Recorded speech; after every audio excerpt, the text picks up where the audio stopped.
two 37-year-olds are two of the leading contenders once again at the 2019 Australian Open, dual defending champion Roger Federer and the returning Serena Williams, who won last time she was in Melbourne. And while pregnant at the time, throw in Rafael Nadal, 32 but close to his career's end, and the resurgent Novak Djokovic, 31, and it's the same old story at Melbourne Park.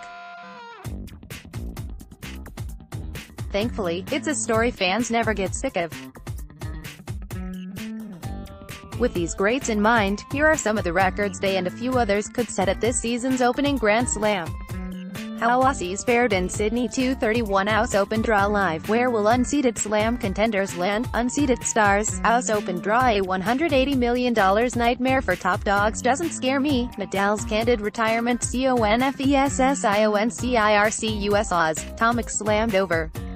Match-winning service Kyrgios clash ends in FARC-MORE records for Federer. Federer can raise the bat this January, with the chance to become the second man ever to reach 100 career titles. Federer currently sits on 99, 10 behind Jimmy Connors, but could make it a clean 100 with an Australian Open championship.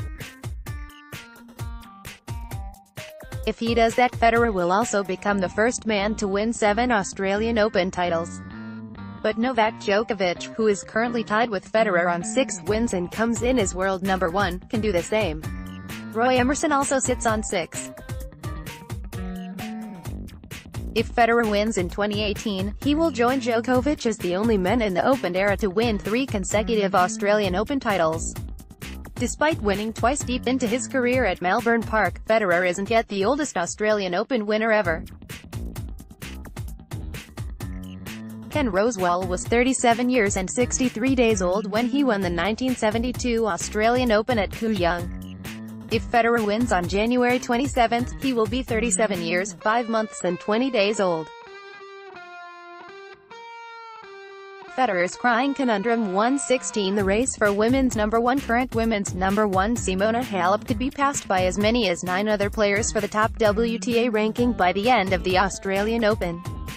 To have any chance of passing Halep, 6,642 points as of January 10, Aryna Sabalenka and Caroline Wozniacki must win the Australian Open title, Elina Svitolina, Karolina Pliskova and Kiki Bertens must reach the final, Angelique Kerber and Petra Kvitova must reach at least the semi-finals, Sloane Stephens and Naomi Osaka must reach at least the quarter-finals.